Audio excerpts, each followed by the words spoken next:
May biyaya sa pagsunod kay Kuya Jesus.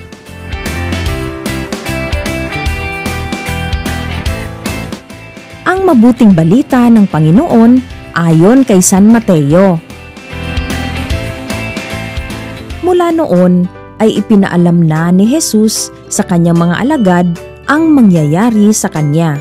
Sinabi niya, dapat akong magtungo sa Jerusalem at magdanas ng maraming hirap sa kamay ng mga pinuno ng bayan, mga punong pari, at mga tagapagturo ng kautusan. Ako'y papatayin, ngunit sa ikatlong araw, ako'y muling mabubuhay. Dinala siya ni Pedro sa isang tabi at pinagsabihan, Panginoon, huwag nawang itulot ng Diyos.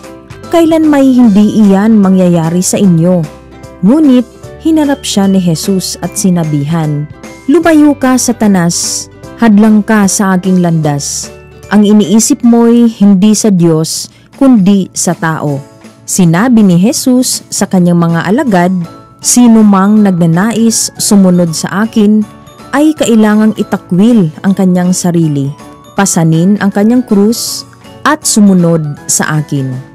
Ang naghahangad na maligtas ang kanyang buhay, ay mawawalan nito. Ngunit ang mawalan ng kanyang buhay alang-alang sa akin ay magkakamit nito. Sapagkat ano ba ang mapapala ng isang tao, makamtan man niya ang buong daigdig, ngunit mapapahamak naman ang kanyang sarili? Ano ang maibibigay ng isang tao kapalit ng kanyang buhay? Sapagkat darating ang anak ng tao na kasama ang kanyang mga anghel, at taglay ang dakilang kapangyarihan ng kanyang ama. Sa panahong iyo'y gagantimpalaan niya ang bawat tao ayon sa ginawa nito.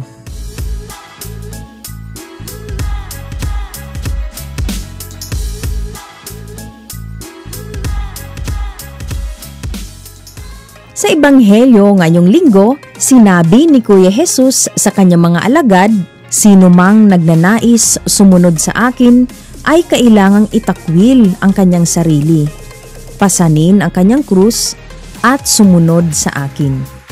Ano ba ang simbolo ng krus para sa inyo mga bata? Ito ba ay isang palamuti lamang na inyong isinusuot sa inyong katawan tulad ng kwintas o hikaw? Ito ba ay isang dekorasyon lamang na isinasabit sa dingding ng inyong bahay? O isang bagay lamang na pantaboy sa masasamang espiritu? Mga bata, ang krus ay sumisimbolo sa paghihirap at pagkamatay ni Kuya Jesus. Kung kaya naman, ito ang tanda ng pagliligtas niya sa atin.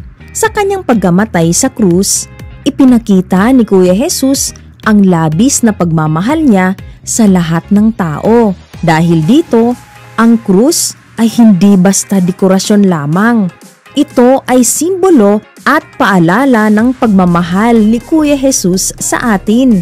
Ang pagmamahal na ito ay nag-uugat sa kanyang pagmamahal sa Diyos Ama, kung kaya't sinunod niya ang kalooban ng Ama na iligtas tayo sa ating mga kasalanan.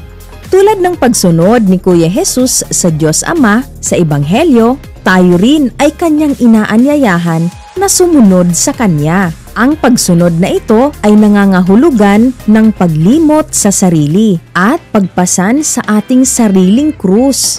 Ano ang ibig sabihin nito, mga bata? Sa ating pang-araw-araw na pamumuhay, ang krus ay sumisimbolo sa mga pagsubok o problema sa ating buhay.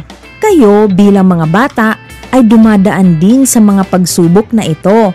Halimbawa na lamang ay ang mga problemang dumarating sa inyong pamilya o kaya ay sa inyong pag-aaral. Sa ating pagsunod sa landas, mga turo at aral ni Kuya Jesus, nais niyang yakapin natin ang mga krus o mga pagsubok na ito nang may buong pagtitiwala sa Kanya.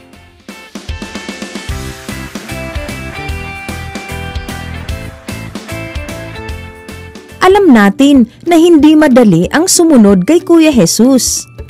Ngayong linggong ito, inaanyayahan tayo na pagsikapang sumunod ng may pagtitiwala at pagmamahal kay Kuya Jesus, gaya ng ginawa niyang pagsunod sa Diyos Ama.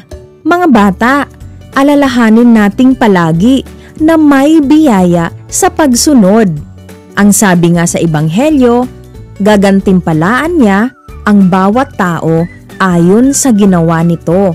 Nawa, tanggapin natin ang gantimpala ni Kuya Jesus ayon sa ating pagsunod sa Kanya.